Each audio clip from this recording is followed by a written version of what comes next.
আমরা এমন ভবিষ্যৎ পরিকল্পনা করি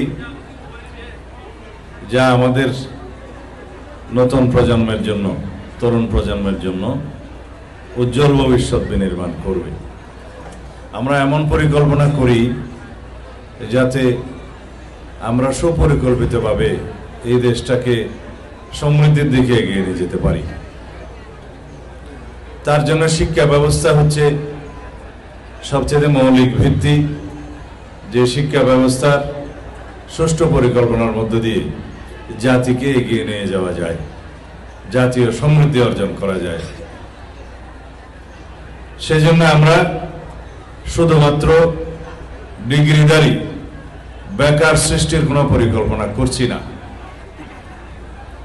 বর্তমান সরকারের শিক্ষা পরিকল্পনা আমরা ঘোষণা করেছি, 31 দফার ভিত্তিতে ঘোষণা করেছি, এবং আমরা সামনে যে পরিকল্পনা করব তার যে কর্মসূচি সেটা আমরা জাতির সামনে উন্মুক্ত করেছি নির্বাচনের আগে এবং এখনো।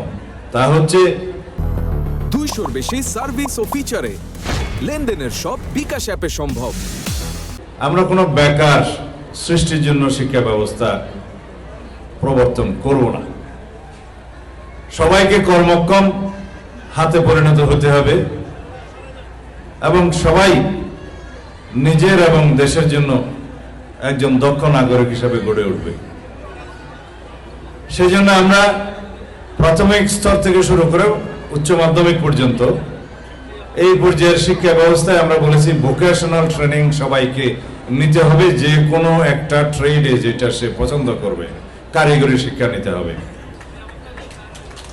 যে কোনো একটি অথবা দুটি বিদেশি শিক্ষা ভাষা শিখতে হবে, বাংলা ইংরেজির পাশাপাশি আরেকটি তৃতীয় ভাষা শিখতে হবে। যেই ভাষা শিক্ষার মধ্য দিয়ে সে দেশে এবং বিদেশে নিজের কর্মসংস্থানটা খুঁজে পাবে। এরপরে উচ্চশিক্ষার জন্য যারা মেধাবী হবে, উচ্চশিক্ষা করার জন্য উপযুক্ত থাকবে, যাদের ফলাফল ভালো হবে, তারা ডিগ্রি অর্জন করবে, মাস্টার ডিগ্রি অর্জন করবে, এমফিল করবে, থিসিস করবে, পিএইচডি করবে, শিক্ষকতা করবে, গবেষণা করবে, তাদের জন্য দ্বার অবারিত থাকবে। আমরা এখন কি করি? সবাই বিশ্ববিদ্যালয়ে পড়তে চাই, সবাই ডিগ্রি পাস হতে চাই, সবাই মাস্টার ডিগ্রি পাস হতে চাই, এবং ডিগ্রি অর্জনের পরে সবাই বেকার হয়ে যায়। তো সেজন্য সবাই মাস্টার ডিগ্রি অর্জন করার প্রয়োজন নেই। যারা শুধু রিসার্চ করবে, শিক্ষকতা করবে এবং বিভিন্ন বিষয়ে গবেষণার মাধ্যমে দেশের জন্য, মানুষের জন্য অবদান রাখবে, তারা উচ্চ শিক্ষা গ্রহণ করবে। আর যারা মাধ্যমিক, উচ্চ মাধ্যমিক এবং তার উপর পর্যায় পর্যন্ত ডিগ্রি পর্যন্ত পড়াশোনা করে নিজের কর্মসংস্থান এবং দেশের জন্য নিজে একজন দক্ষ নাগরিক হিসেবে গড়ে উঠতে চায়, তাদের জন্য সেই শিক্ষা ব্যবস্থা আমরা প্রবর্তন করতে চাচ্ছি। সবাইকে প্রশিক্ষিত হাতে পরিণত হতে হবে। যদি আমরা 18 কোটি মানুষ, 36 কোটি হাত যদি কর্মক্ষম হাতে পরিণত হই, তাহলে এই দেশের সমৃদ্ধি কেউ রুখে দিতে পারবে না। অর্থনৈতিক উন্নয়ন, নিজের উন্নয়ন, পরিবার এবং সমাজের সমৃদ্ধি নিজেই করতে পারবে এবং সমাজের জন্য বোঝা না হয়ে, লায়াবিলিটি না হয়ে, পরিবারের, সমাজের এবং দেশের জন্য সম্পদ হিসাবে নিজেকে সৃষ্টি করতে পারবে, প্রতিষ্ঠা করতে পারবে। সেই রকম শিক্ষা ব্যবস্থার কথা আমরা ঘোষণা করেছি। আমরা সেটা এখন চালু করব ইনশাআল্লাহ। তা আপনারা সামনে থেকে একটু সরে যান।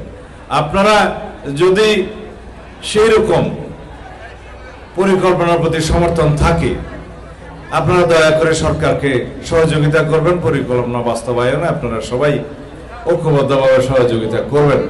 কারণ অতীতের সনাতনী শিক্ষা ব্যবস্থার মধ্য দিয়ে আমরা শুধু কোটি কোটি বেকার যুবক যুবতী সৃষ্টি করেছি, যারা নিজেদের জন্য বোঝা হয়েছে, সমাজের জন্য বোঝা হয়েছে, পরিবারের জন্য বোঝা হয়েছে। এখন আমরা আমাদের সন্তানদেরকে রাষ্ট্রের জন্য সম্পদে পরিণত করতে চাই, নিজের জন্য, পরিবারের জন্য, সমাজের জন্য একজন দক্ষ নাগরিক হিসেবে তাকে প্রতিষ্ঠা করতে চাই। এইভাবে আমরা সমাজের অন্যান্য সকল ক্ষেত্রেও আমাদের বাস্তব পরিকল্পনা আমরা ঘোষণা করেছি এবং চেষ্টা করছি।